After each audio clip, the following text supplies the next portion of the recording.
say, these teachers and the ordinary workers that you signed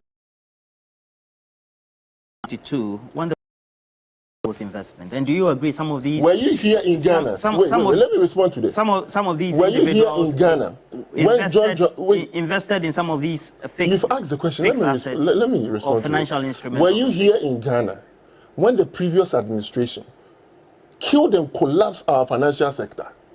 Okay. How did they do that? Really? I thought the collapse of the banks was done under the supervision of the current government. Oh, really? Yes. Paragraph 20 of the last statement of the state Who took the decisions? Who takes decisions at the highest office? Why? The Bank of Ghana governor, is he not in the cabinet to make decisions on economic, especially on monetary issues? So why do you cite the former president? The point is that why he supervised the collapse of the financial sector. How did he do that? And it took the government of the day, Nana Addo Dankwa Akufo-Addo, to ensure that 4.1 million depositors, over 2 million Ghanaians, their deposit and their money were secured. Have you forgotten about that? We don't mention it. Almost 2 million Ghanaians would have lost all their savings because of the collapse of the financial sector. You don't mention it. Today, we are told that John Dramani Mahama will give us jobs. At the time when these same civil servants, the police people you are talking about today, that we have improved as far as their logistical needs are concerned, and even the accommodational issues are concerned, you are saying that they were better off under John Dramani Mahama when they were crying and wailing for an increase in their salaries, and John Dramani Mahama told them that he was a dead goat. That same man today is promising that he will make their lives better. No. For the first time in the history of the Fourth Republic. When you're making some of these points, and then I make the interjection, please allow. So the question I will pose to you is, are you recognizing that over the period, people's incomes have been eroded due to inflationary trends and then forex depreciation? And as a result of that, the purchasing power has extremely reduced. And so when you're making such considerations, you have to have them in mind. Discounted. No, I made the point, and probably you were not listening. I was listening to you. That's why I asked the question. No.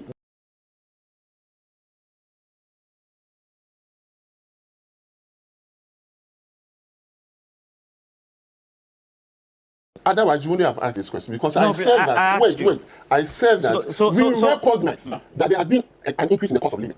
I did say that. But you also must recognize that we have done things to respond to these needs. I said that. Like what? For example, we have increased the salaries. For the first time, government has increased the salaries of civil service workers by 25%. Unprecedented in the history of our Fourth Republic. It hasn't happened before. We have created 2.6 million jobs. Unprecedented in the history of the Fourth Republic. It has never happened before. And I continue to make the point that, yes, indeed, the dollar to the cedi has increased. But at the time that the dollar to the cedi was even 4.2, you were not even able to provide chalks to schools. At the time that the dollar to the cedi was 4.2, even schools in the northern regions were closed because we were not able to send feeding grants to them. At the time the dollar to the cedi was 4.2, you promised and you vowed that you cannot introduce free SHS. At the time that the dollar to the cedi was 4.2, you, Roland, you reported in this country here, TV3, in 2014, that there were shortages of fuel in this country. You reported it. I just recently saw the video. In 2014, I was not working at TV3. No, which year did you do that report? Which year did you do that report? I've not cited any report, but I've done a lot of reports. No, which year did you do the report? Come on, you don't. The person is sitting here. Let me talk to you. No. Really? No. So what's your point? Did you not make a report here in TV3 reporting about shortages of fuel? I am asking you a question. So I'm saying that in 2014, I wasn't working at TV3. Granted. Did you make that report? But I've done a lot of reports. I've done a number of reports over the year. No, please. You don't need to do this. You don't need to do this. You don't need to go back and forth. No, so Did you ever make a report of shortages of fuel in this country? I've done a number of reports over the year, and I can do some recollection of some. And I will not be surprised if I did one. I'm saying that even under John Dramani Mahama, did it happen that we have? I have done reports over the years. I've done under Mills. I've done. So I don't know. But under John Dramani Mahama, when even the so-called economy was better than now, did we have fuel shortages in this country? Yes, we did. Currently, did we have? No, we don't. And I'm telling you that, indeed, things have increased. And let me conclude by saying that the issue of whether when Ghanaians are going to vote, you are going to look at whether the things that we were able to promise, we were able to deliver or not. That's what Carrie said. that whether you sit in the sky train and all of that. Well, there were promises that were made. Exactly. But Ghanaians will also remember that when they were promised... Do you remember that the sky train, were told that 2 million was spent? When they were promised that every constituency will receive one ambulance, did it happen? When they were promised that every constituency will receive one ambulance, did it happen? Yes, it did. When we said that every district will be able to have one factory, did it happen or not? It did. When we said we will formalize this economy so that every Ghanaian will be able to have a national identification card, have you been able to do that or not? When we said we will improve the National Health Insurance Authority or the scheme, have you done it or not? We have done so. When we told the good people of this country that we will be able to send medical supplies through a drone, have you done that or not? When we said that we will ensure mobile money interoperability, have you been able to do that or not? When we promised the good people of this country that we will ensure that every child will be able to go to secondary school without financing or money becoming a problem, have you been able to deliver or not? These are the issues that they will look at. Just recently, in fact, Saturday, the communication officer of the NDC said that no government in the history of the world will be able to make promises and deliver all. So yes, there are certain promises that we made, we have not been able to deliver. That is why we have come to the good people of this country to consider us once again so that we consolidate on our gains and protect the things that we have said, especially the free SHS. He says on the balance of scale, it's not everything you can fulfill by way of promises, etc. Eduji Tamaklo. And so let it be. So as I'm here, prison officers are sending me messages that the last time they received cars, operational cars, were under John Dramani Mahama. That's false. Where the board chair, the governing board of prison service, was Reverend Wingham. I'm receiving messages. That not only, under John Mahama, security services receive a lot of vehicles, and it's a matter of public record. But you see, this morning he says, oh, John Mahama will come and cancel free SHS. The man who started the progressive free SHS, that Akufo-Addo himself on Oman FM, with Fifi Boafo interview him, said the John Mahama free SHS was a good idea. How can that same person be the one who will cancel? You are lost. You don't know what to say again. Teacher salary. John, look, you remember the single spine. You remember the single spine. Security agencies, nurses, teachers were the first to be rolled onto the single spine salary structure. It's a matter of public record, unprecedented. You don't know what you are talking. But you see, what you have forgotten and what you are not telling viewers is that inflation, at the time when they were receiving that salary, inflation was 15%. Why is that important? Because inflation discounts your purchasing power. What is inflation now? Oh, please. Inflation discounts your purchasing power. Inflation rose to 54%. At that time, the only country that were doing better were South Sudan and Zimbabwe. That's your record. Today, inflation had moved down to 22%. Worse than the 15% John Mahama. So you pay the worker and inflation takes the money away from him. First of all, John Mahama is never going to cancel free SHS. Everybody knows. And when you put it to him, he struggled with it. I never struggled with it. But you see, let me ask you a simple question. And I will answer you. Under MPP, in the year 2022, when you were talking, he was quiet. So. Under MPP, in the year 2022, do you know the bulk of funding for NHIS comes from the levy? The levy raised 1.8 billion Ghana cedis. Ken Oforiatta, as finance minister, released zero. How can you be a better improvement? The levy raised 1.0. Please. He keeps lying. 1.8 billion Ghana cedis. This is a matter of public record. It's even championed by Akando and the rest. And Akando is and that is not true. And Akando is with. You should know that. And Akando is with the. I've been specific. The health committee. Hold on. Let me even proceed. He talks about chalk. Please don't do this yourself. Chalk was in abundance. It was only one school that the headmistress raised the issue. At that time, Eastern Region had 81,000 boxes of chalk because GES immediately released a press statement debunking that claim. It's a matter of public record. Please do more reading. It helps the conversation. No, this morning, let's not get personal. No, it's not personal. No, I am saying that this morning. This morning I realized that he now wanted you to be the reference point of you having to be the one who reported of Q when you were not in TV3. Please.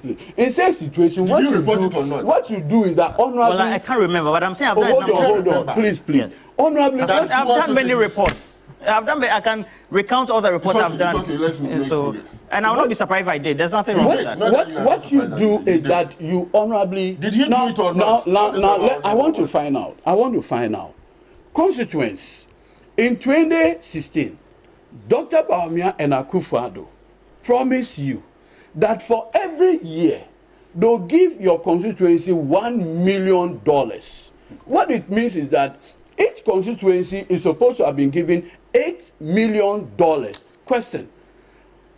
All Ghanaians watching me, MPP MPs are holding your $1 million, your $8 million. How are they doing you need to and that $8 million, you gave the promise. I didn't. And you IPEP. No. Please.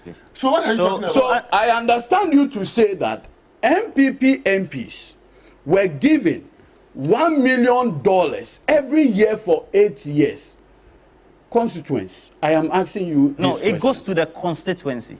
Yes, but the beneficiaries will be there. Constituency. It goes to the development authority. Why are you doing this? It goes to the constituency and controlled by the various development authorities. So we have Coastal, we have Middle Belt. Please, I beg you. But you're saying that you're not seeing it on the ground. $8 million times 275 is almost $2 billion. No such money had gone to the development authority. Fact. Now, what this government? Do you know $2 billion? You mean? Okay. 8 million for each constituency in 8 years would amount to almost $2 billion. Had the 3 development authority, Middle Belt, Coastal, and what have you? Nothing. Have they received $2 billion? No. So what are you talking about? But they've done some projects in toilets, they've built toilets or places of convenience. We were building toilets before Akufo-Addo Bawumia became president. In fact, in some instances, people even fight over the management of the toilets. So what is he talking about? It cannot be the case. But you see, the deception, and at the core of all of this is the question of leadership. Look, a leader who in one breath says, I am a driver's mate, but within a split second says, I've implemented 33 policies. That one, it is not the boss, the driver. Now, Ghanaians, you have a simple scenario, and I want to ask you. This morning, you want to board a trotro. You went to the trotro station, you saw an experienced driver. And then you saw another person calling himself driver's mate with a car. Which of these cars would you board? If safety is what you are looking for. Would you go and sit in the car driven by a mate, or you go and sit in the car driven by an experienced driver? The choice is yours. One, you are sure and clear in your mind that he knows the road. Follow who knows road. And the person who knows road is the experienced driver, John Dramani Mahama. Not a mate who doesn't even have a license. Somebody who is in training. How are you going to risk your life in sitting in a bus? Excuse my language. Nobody has another life in the fridge.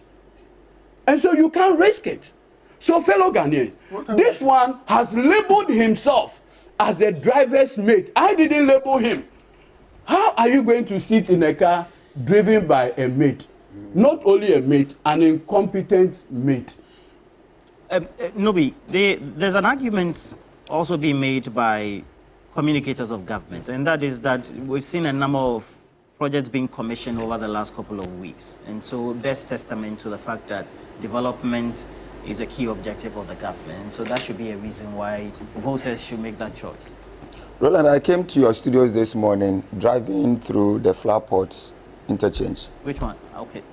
There's still concrete being poured on the floors.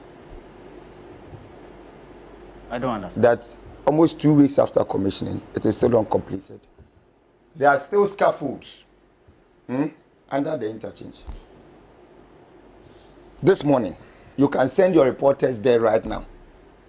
They are still pouring concrete on the floor trying to finish the project. Meaning it's not completed? It's not completed. The BOG new headquarters, security systems are the one that was commissioned. Security systems are now being installed, cooling systems are now being installed. Apart from the Tuntrua, that's the body of the structure. All the systems that run it are now being installed. Uncompleted. You see? So you said the government is commissioning uncompleted projects. It's in an attempt to use these to hoodwink voters. Hoodwink? Yes. To think that something extraordinary has been done when that is not the case. And you see, it is not exclusive to them.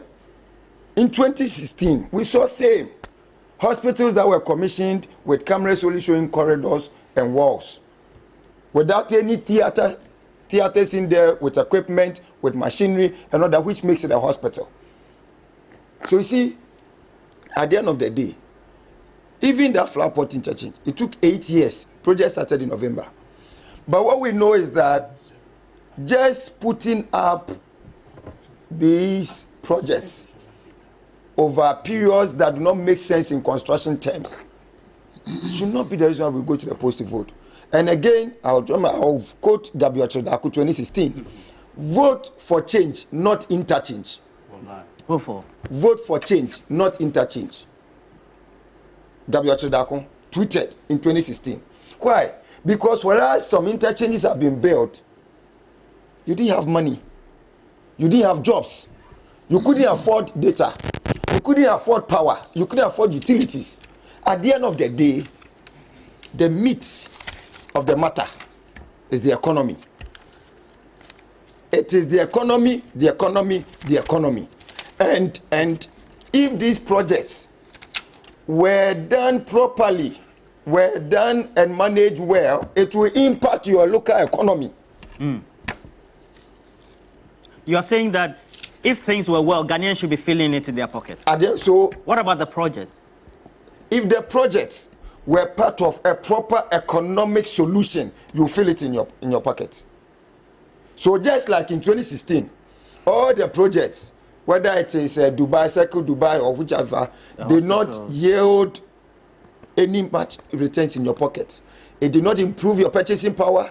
It did not give you the ability to live life comfortably, to live life well deserving of a human being, properly so-called. Then in 2024, if all these projects is giving you the same thing, then it means that what we have been saying, that these two parties are all the same, is the see. Alan Martin says that when it comes out, sole source procurement, he will abolish it from our laws. But he was part of the economic management team. Alan Martin never gave. And he was part of the government. No, this your refrain is tired. Alan Martin as minister. He cannot decide to Alan Martin as minister did not give any procurement on that wicked sole sourcing. Competitive tendering. That is what grows an economy. He did that. In April this year, Professor Bokwin of Legon said that almost 80% of all major government contracts were sole sourced. 80%. It means that 80% of all government contracts were under state of emergency. Yes, because that's what the law provides for. Sole sourcing has become the conduit for siphoning public funds and privatizing it into people's pockets. And that is why you are suffering. Apart from that, if you cannot afford data, it is because the government has put so many taxes on data that makes it expensive for you as a young person. So even your small business cannot operate because you can't afford data. Alan Chemati says he will scrap off taxes and tariffs on the telcos so that data will be affordable, so that in your small vlogging business, your small online business, you will be able to do it meaningfully. This is what Alan Martin is promising you, and this is what should determine your vote. Alan Martin will empower you to create jobs so you can employ more people. That is how you build an economy that is responsive, that will bring relief to the good people of a country. So your indicators are the economy, the economy, the economy. The economy, the economy, the economy. Dr. Jonathan Asante-Okyere, you've joined us, a political analyst, also lecturer with the University of Cape Coast. Good morning to you. 5 days to the election, what are your own observations about what needs to be the key indicator for voters to make that choice on Saturday? Well, let me say good morning to your good self, to those in the studio, and to your viewers. I think that you cannot take away the economy. And there is one line item of the economy which probably the last speaker was losing sight of. Infrastructure development, you cannot take it away. But what we are losing sight of as a nation is the framework upon which these infrastructure development are supposed to impact on the livelihood of the people. You cannot tell me, for example, that in those years when I was coming to Legon, there was nothing like this interchange at Kaswa. And look, if you get to Kaswa, you will travel from Cape Coast, but you get to Kaswa. From Kaswa to main Accra, you will struggle. That particular place was a place of humongous traffic. And that, of course, impeded development. Is going to delay you from getting to wherever you want to get to. If it is work, it's going to affect your productivity. So we cannot in any way say that infrastructure development do not in any way impact the development of the economy. But the economy, which is very crucial in the sense that purchasing power, Dr. Nkrumah is reported to have said that if he knew that it was milk that Ghanaians wanted, that is, an actual fact symbolic for food, he would have piped, milk to all homes, and Ghanaians should have been happy. But the economy as it stands now is terrible. Very, very terrible. Okay. Bro, imagine that I bought Totema, half pack, 68 cedis last week. Please, what is Totema? It's hemoglobin infused medicine. Okay. And 68 cedis, the same pharmaceutical shop, 68 cedis. Just yesterday, I went to buy the other half. It's 75 cedis. 75 cedis. Buying, because yesterday I also went to a particular, provision shop, big one on campus for that matter. And that particular thing I was buying, they said it's 22 cedis. And the manager told me, he said, boss, even this one that you are seeing 22 cedis, if you come again, when the supplier brings it, the supplier will give it to them at 22 cedis. That is the reality on the ground. And so we have messed up. That is a big problem. These are the things that Ghanaians will look up to. So this price instability is something that is annoying most Ghanaians. So how do you plan? How do you plan? You remember the last time I told you that there are 4 main indicators that affect every Ghanaian. And we are talking about inflation. Inflation is still quite high, and that affects the pricing, and its effect is debilitating.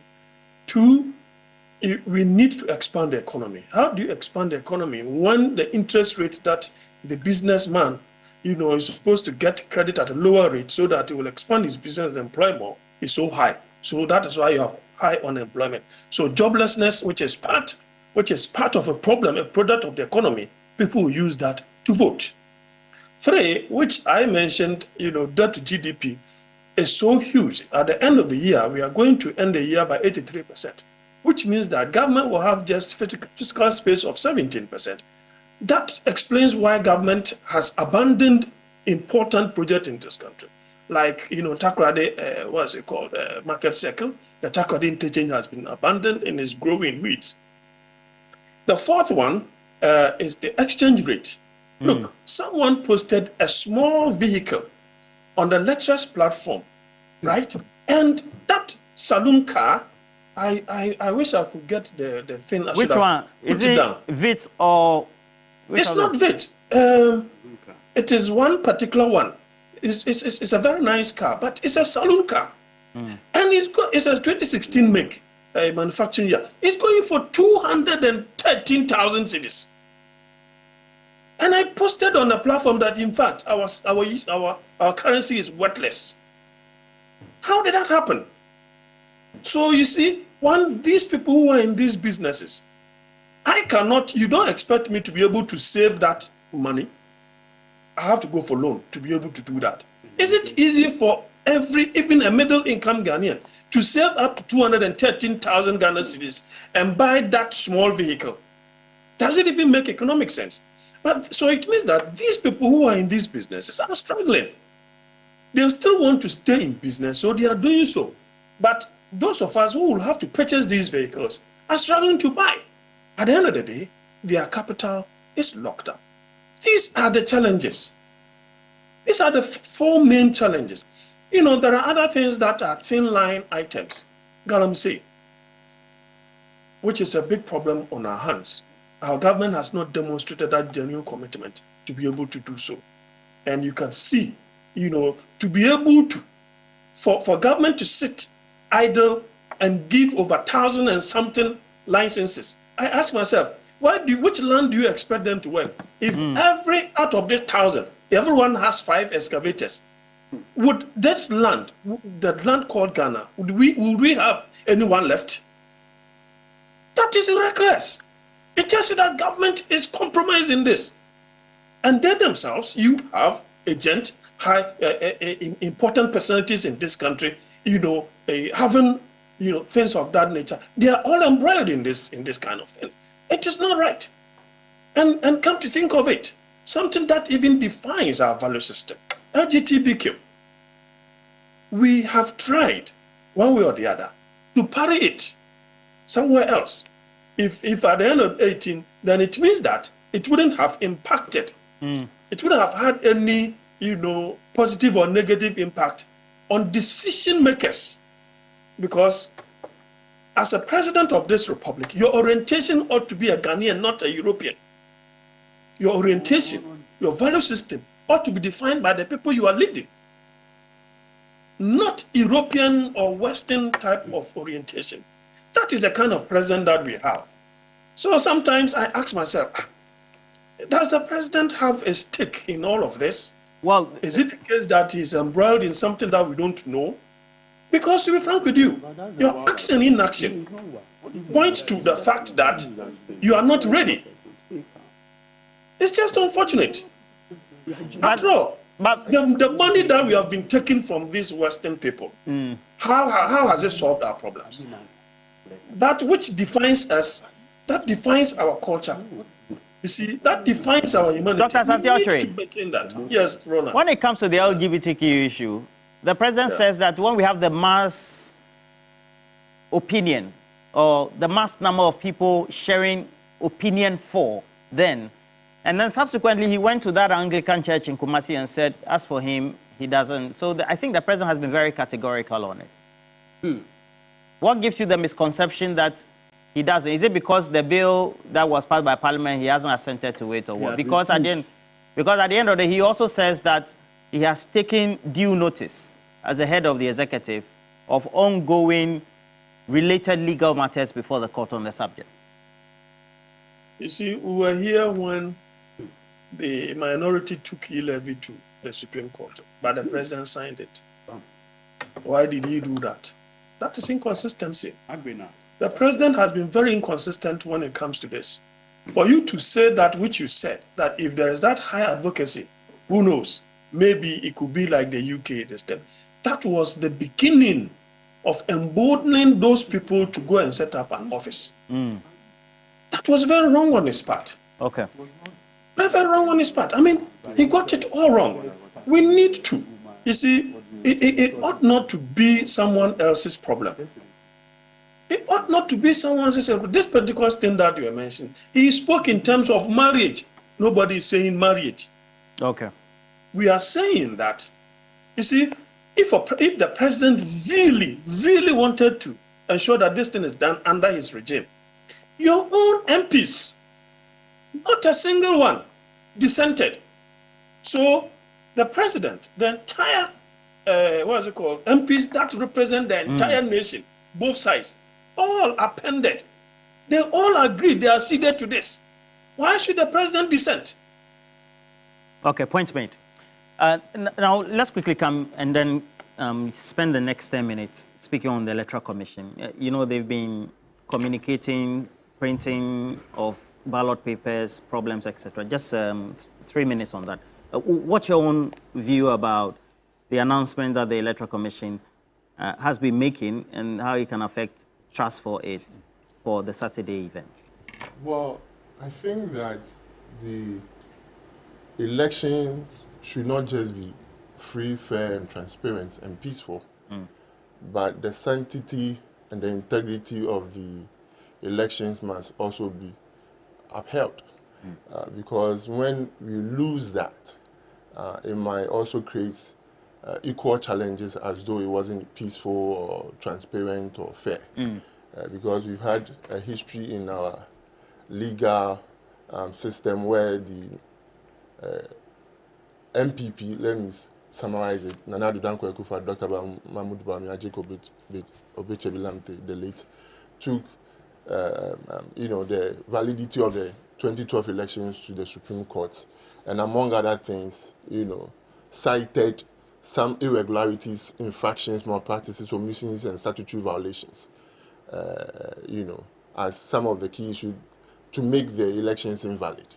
And 5-4 decision, that means that 4 of the Supreme Court judges were saying that what the petitioners brought were sound and were valid. We don't want such a situation where we would have to go through yet another, legal tax. So, because already there's tension, there's heat. Like you can feel that there's tension and heat. Yeah. I really want these elections to be over. And then you go back to the US? No, I won't go back to the US. I'm here. I'm always here. So that we can come back to the real issues that are affecting the Ghanaian people, and that is recovering from a global pandemic. Look, let me say something, and let me quote. It's on the election. I specific. We've ended the first topic. No, I'm talking about the fact that this election. I'm making a point. Allow me, please. And so I implore you not to go back to the topic. No, I'm not going back. I am making a point and dovetailing that point into what I'm about. You don't even know what I'm about to say. I am saying that we need to finish this election once and for all. The winner validly declared, everybody is okay, so that we can come back to recovering the economy. Because when you pay attention to what former President John Dramani Mahama said, 23rd of April 2022, at the 24th African Business Conference at Harvard Business School, he said, data from the Economic Commission of Africa shows that COVID created the continent's worst recession in 50 years, with real GDP shrinking by an average of 3% in 2020.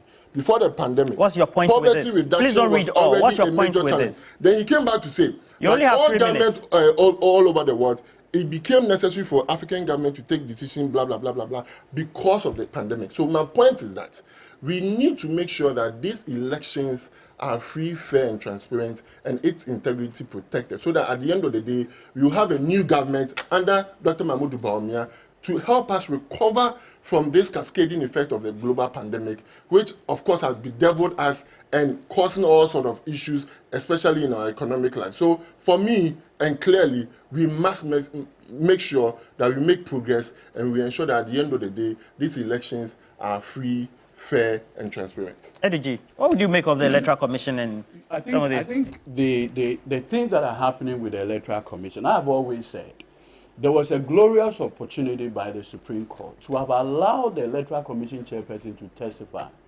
It has created a sense in her that she's above the law. Her incompetence is beyond. Look, we have barely 6 days to an election. 2 major regions, the combined total vote of these 2 regions is almost 4 million. And you are messing things up. I want to look at this scenario. Where tomorrow the Electoral Commission chairperson comes and say, oh, we have detected problem with Ashanti, so Ashanti will not vote. The effect is that you will vote in all the places John Mahama is leading. Then you allow Ashanti to vote later to decide what will happen. So this thing that the Electoral Commission is doing is sinister. And I want Ghanaians to open their eyes. We have.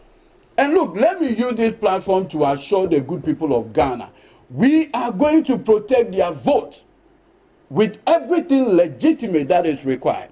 And I want to salute the CDS, Lieutenant General Upon Pepper, is that the name?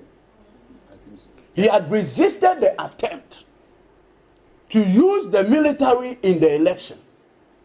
Based on what happened in Techiman South, where 8 innocent Ghanaians, the martyrs of democracy, were slaughtered, they were murdered, brutally murdered. Akufo-Addo has not done anything about it. This time around, he said the military will only come in if the police feels that there is the need. I want to salute him for that bold decision. I know that the president is not happy, but CDS, your name will be engraved. We know what Brigadier General Afo, we know what Brigadier General Michael Opoku and co are doing, trying to undermine you. But stand firm. Victory is coming, and your name will be engraved. Now, you gave me 3 minutes. You see, oh, please, you gave me 3 minutes.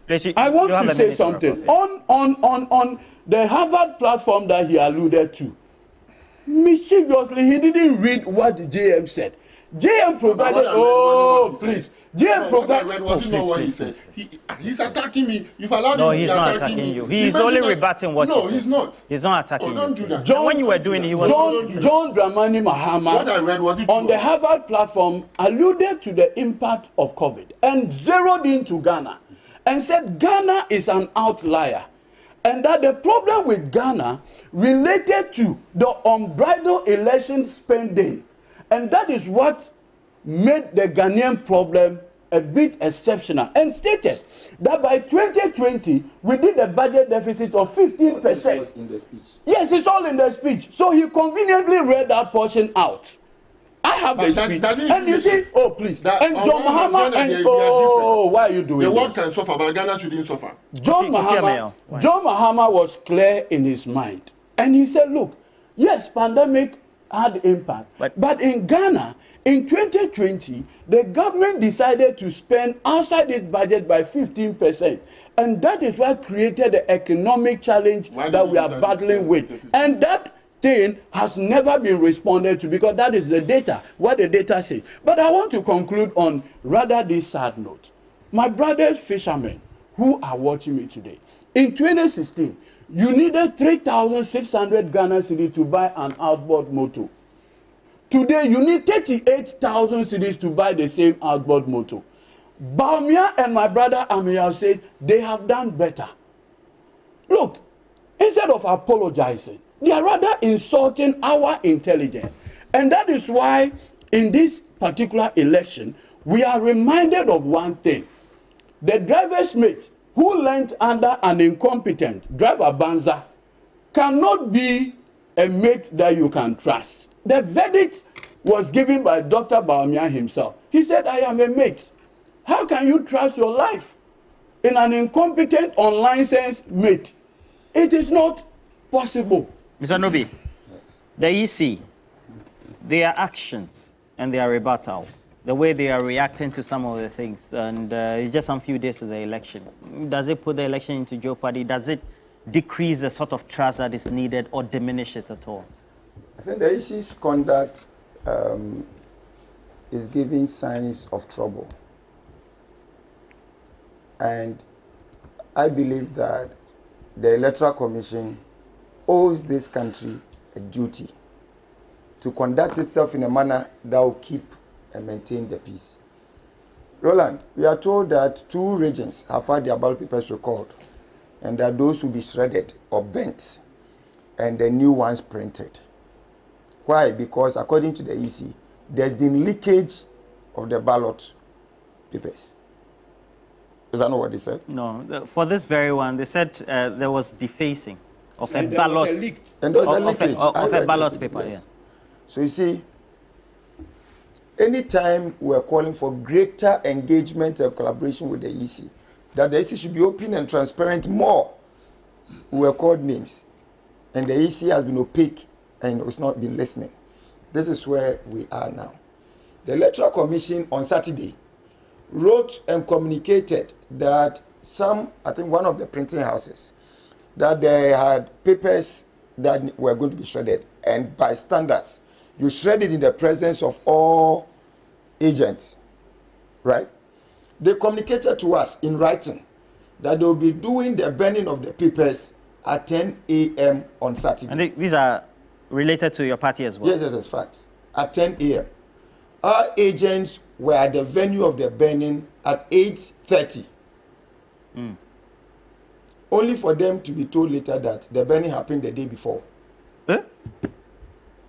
This is what the commission did this past weekend. They communicated to the movement for change that the papers that are supposed to be burnt will be burnt on Saturday. This Saturday? Saturday, 30th November at 10 a.m. Our agents got there at 8:30. On Saturday? On Saturday, 30th November. Due to the communication? Only to be told that, the burning actually took place on 29th November, Friday. Hey. So you see, all is not well. The Electoral Commission must know that it has a duty of care to conduct itself in a dispassionate manner to maintain the peace of Ghana.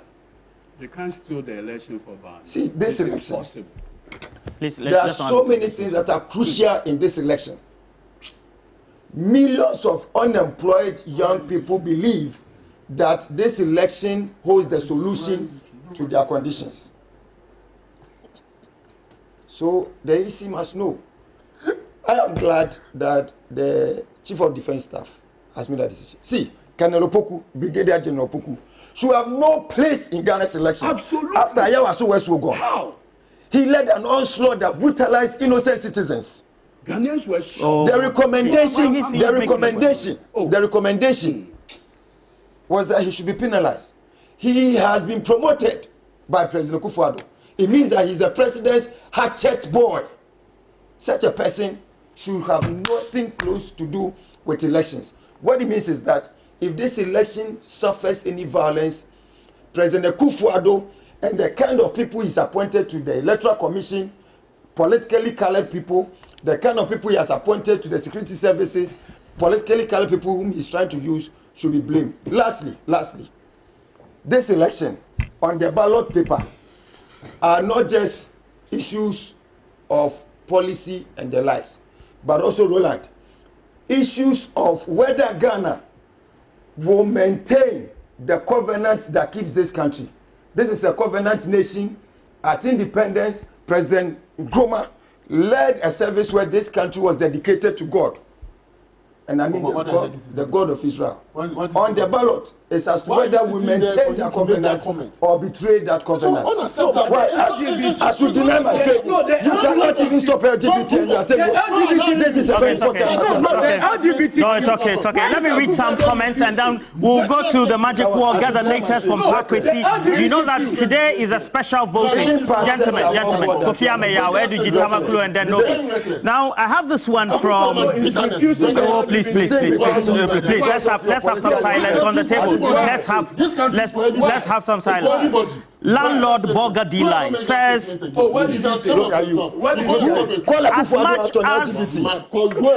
as much as is given, a lot is expected. What do we often hear from our MPP friends? That's how Dr. Bawumia and the whole MPP talk anyway. Kofi Ameya is in the studio, and instead of him to be magnanimous, he's there throwing tantrums and then saying all is well. I shouldn't express my faith. Osei Kwame from Egweso says, Roland, you should have allowed. He says, Roland, you should have allowed Kofi Ameya to be talking. All right. Good morning to you, Felix Avevo. Felix Avevo says the situation in the country is difficult. Not many people can make ends meet, and that should be a concern for everybody else. Money says, please tell the Alan guy that I said Alan could not plant sugarcane to operationalize the sugarcane factory to employ people, yet he wants to create more jobs. Okay, he says I should tell you Alan is not a sugarcane farmer. And then I have this one from Dr. Segbefia. He says, I have a single question. Dr. Segbefia is asking, is it normal for a completed project to be commissioned? And I was about to address that. What do you mean uncompleted? And then Eric from Ashali says, now road,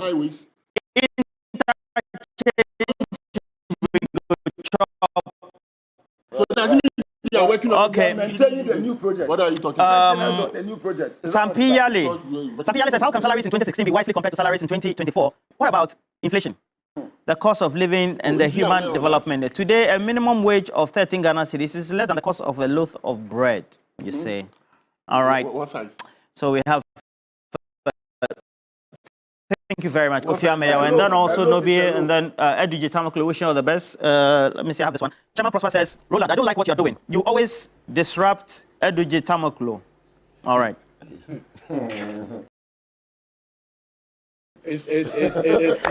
All right. It's Ameyaw that was disrupting me. Pakwesi, what's the latest you have? All right, so we are just about 5 days to the D-Day, and as you know, the special voting is underway across the country and polling centers across the country as well. Now, one critical thing to look out for is the turnout. How will that turnout for special voting and the main elections impact the outcome? Pakwesi, now will walk us through the numbers. And Pakwesi, what's the latest we have so far? Right, Roland, thank you very much. It's been a very heated discussion for you this morning. A lot of difficult exchanges between Edwige and the NPP counterpart. But hey, we're talking about special voting today, and voting is underway in a number of regions and constituencies across the country, except for the eastern and western regions where there's been a delay in voting. Actually, it's been postponed to Thursday. So we're going to be talking today about voter turnout and its impact on election outcomes. So this is the national data we have presented for you, and it's since 1992 to 2020. So let's take it from 2004, when there was a new registration exercise. We had voter turnout of about 85.1%, and then you compare that to 2020, which was about 79.5%.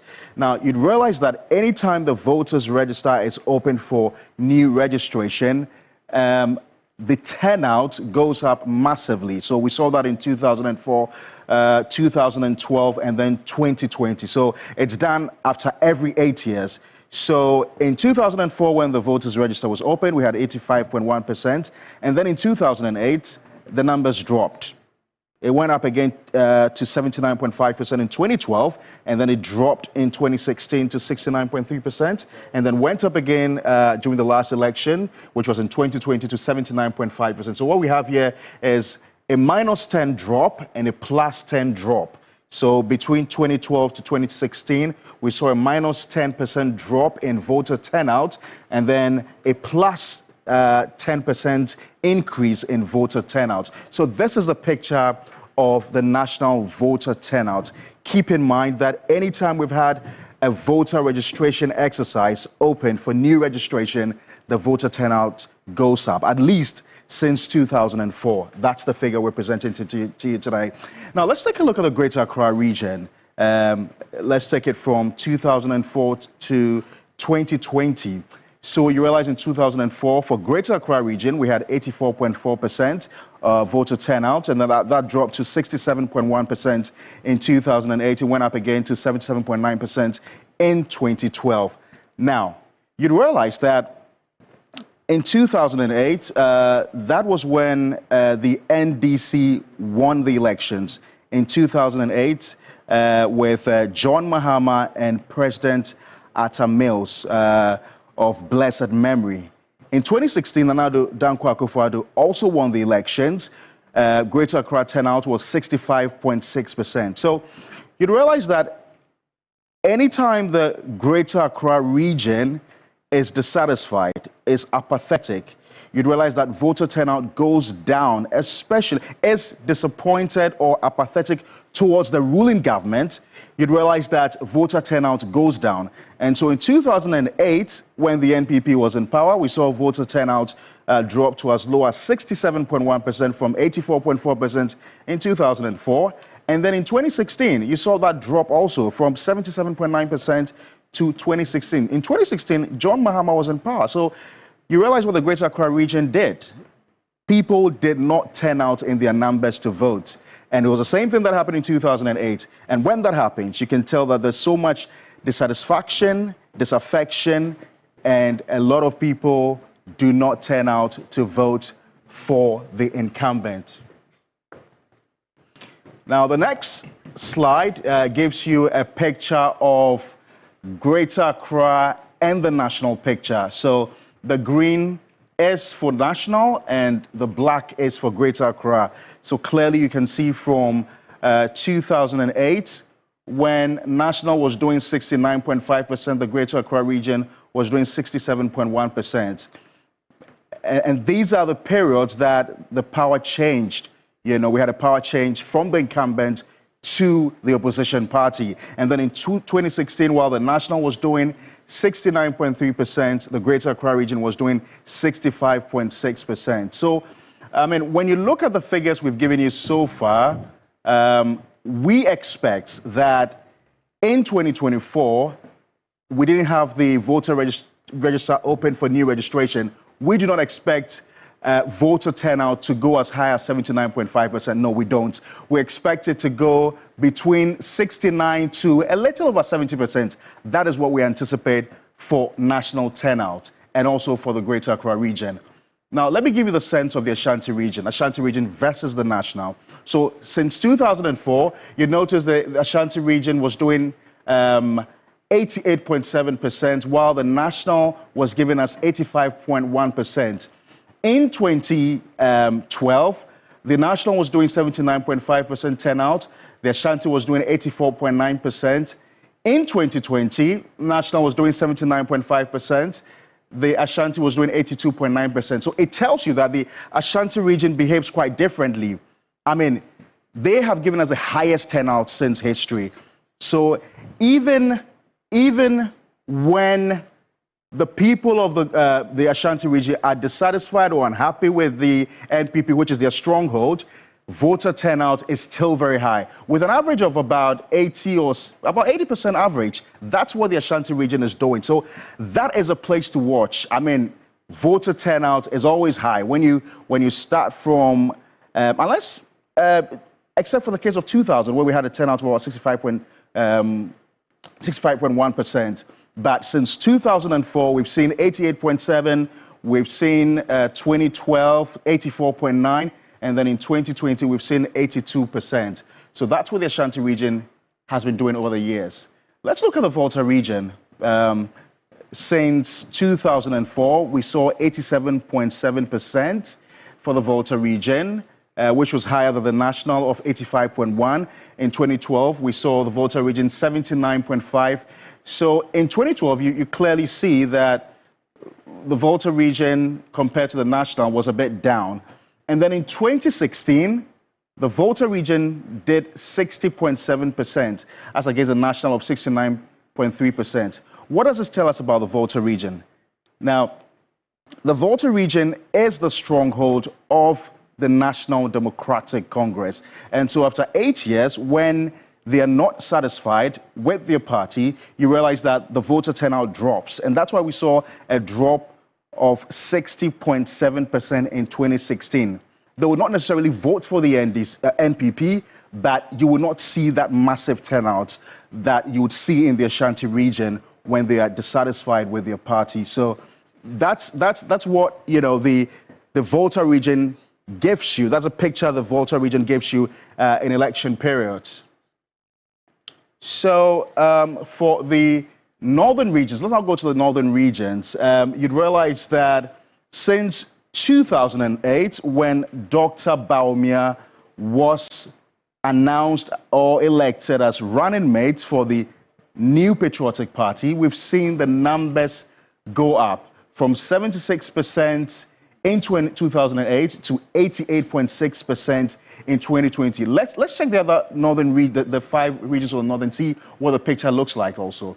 So this is the Savannah region. Let's see what's been happening since 2008. 69.2%. It went up to 73.3%. It went down slightly to 67.3%. Now it shot up again to 80.5%. That was in 2020. Let's take a look at the Upper West region. 2008, what happened? It was 68.9%. It went up to 80.8% in 2012. It went down slightly in 2016 to 71%. It's gone up again, 82%. Let's take a look at the Northeast region. 2008, 76.3%. 2012, it goes up 78%. 2016, 77%. And then 2020, that sharp increase to 86.6%. 0.5%. So it tells you that the 5 regions of the North, since 2008, with the introduction of Dr. Mamadou Bawumia as running mate of the New Patriotic Party, we've seen that increase in voter turnout. And that's why the 5 regions of the North are known as key battlegrounds for this year's elections, because with the increase in numbers we've seen there, which traditionally used to be the stronghold of the NDC, we expect that it's going to be fiercely contested between Dr. Bawumia, who hails from that region, and John Mahama, who's also an indigent from the North. So this is the sense of voter turnout since 1992, but we focus mostly on 2008, when a lot of things began to change. We'll take a short break.